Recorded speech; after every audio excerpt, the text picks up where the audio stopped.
don't wanna adults today. Things are fixed, bills paid. I just wanna stay in bed, play video games. What is that about you? Go to work, put on my pants, hard my shirt, walk in my car, till I get gas, sit in traffic and circle with me. I've had enough adulting, no being done for me. Let the bills pile up to the ceiling. Slates of a Mark 3. No, I can't do that. I gotta do the thing. I don't wanna do the thing. I gotta do the thing. I'm not gonna do the thing. Adulting is. Hello, and welcome to James, the Let's Express Lane, where we get you in and out as fast as possible with Cope about his past, about his legacy, about how successful he is. And then, guys, it makes more sense for me to waste thousands of dollars on consoles and peripherals and games and booze than it does to fix my shower. Well, let's watch. I'm not a malicious dude. I don't wish anyone harm. I don't wish that anyone crashes and burns. Not even my most. How many times have you told people to go die in a fire? Yeah, shut the fuck up. You know, people who hate me the most, or I should rephrase that. Not people who hate me the most. People who actually actively try to hurt me, defame me, and make sure that they benefit by stepping on me the most. I don't wish them ill either. I've said this before. I feel like if everyone out there was truly happy, had good things going on in their life, positive things, right? They had friends, they had family, they had a significant other, they had a job that they loved. I don't know about you, but I got friends, I got family, I got hobbies I love and enjoy. So does Duty, so does Tevin, so does GTG. DSP, I get it. You don't have any friends, you don't have any family, you don't have any hobbies, except for drinking on stream. So yes, you are miserable. They were financially stable, they were healthy. If all those things were true, they wouldn't need to bring down others. They wouldn't need to look at others and say, let me make that guy look bad so that I feel good about myself, because they'll already feel good about themselves. You see? Right now, I could literally lash out at all these people who do toxic things to me every day. But why? I'm happy. I don't need to do that. I'm good. I can just focus on me and my positive stuff. And if they were in that life situation, they would probably do that too. And that's the difference here, is that, you know, I don't wish anyone ill will. If everyone was successful, then no one would need to be bringing down others, you know? That's my take anyway. Except he's threatened to sue others, has taken down channels before, has had videos taken down. The original This Is How You Don't Play, you can't get. You had to get a mirror of it because the original one was taken down. Got another $2. A lot of $2 tips this morning. Was there ever a point in your career where you lost your passion for a second, or a point where it became all work, no play, grind? Yeah, I already spoke about this. There were basically two times, okay? The first time was, I would say, around, let's say 2013. So I'd been doing the on-demand videos only. No streaming, no direct capture, just these on-demand videos with a camera pointed at my TV. I've been doing them for over 5 years. And at that point, And you never changed until Rambo set up direct capture for you. Without Rambo, you might still be pointing a camera at the TV. I liked what I was doing, but people were tired of it. They basically called me a dinosaur. They said, you're not innovating, you're not changing with the times. All content is changing, you're not. You have to change for the better. So at that point, I kind of felt burnt out because I felt like I was spinning my wheels. Like I was making tons of content, but rather than people laughing with me, they started to laugh at me. Things like, this is how you don't play and stuff started coming out. And it frustrated me because I felt like I was busting my balls putting out content and people just didn't like it anymore, but I didn't change. Society did. The internet did, right? So then I became... I didn't change, guys. The world changed. I'm still the perfect being as I've always been, guys.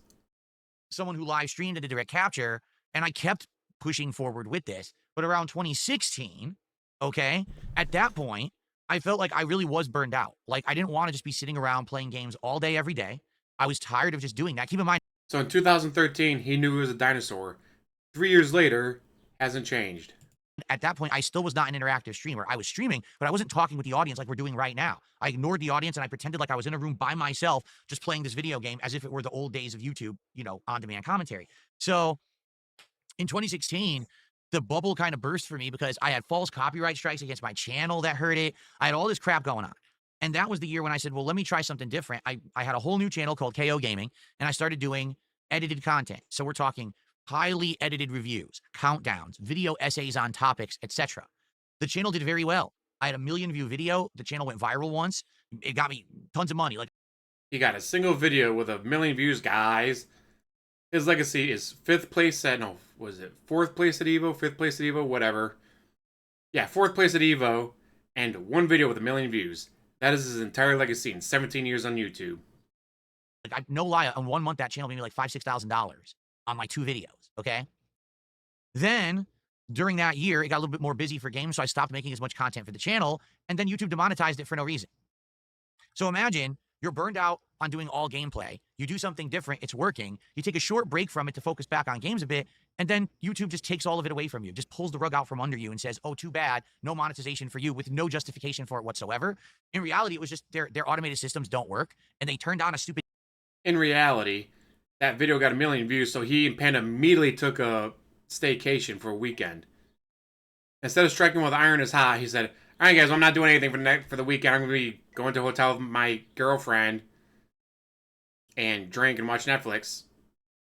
That's not a joke. Look at his vlogs.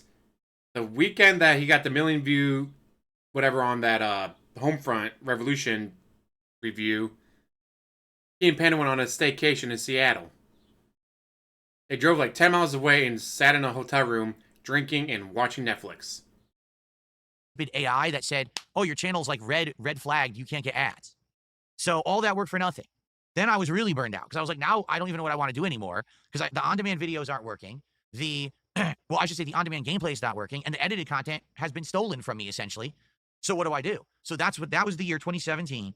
I became a fully interactive streamer, 100% interactive streamer, like I'm doing right now, talking with you constantly, social interactions, answering questions, going back and forth with discussion. And when I did that, it clicked. It clicked. It was like, it's an epiphany. I should have been doing this since day one. I like interacting with the audience. I like having fun, talking and hanging out while we're also doing things like playing the games or whatever. We could do all these different things. And since then, the content I feel has just been way Something others have been doing for at least 2 or 3 years. But he ignored it. more natural, way more fun to make. And I have not felt burnt out at all since I became an interactive streamer. Every day I'm excited to come to stream and hang out with all you guys. So Parasolo, 49 months as a member. Happy Midsummer Eve from Sweden. Thank you so much, Parasolo, for the ongoing support. We're going to start gameplay momentarily, but I have a couple more shout-outs to do here. I have an $11 tip from Shinken25. Let's play your animation first and see what they have to say.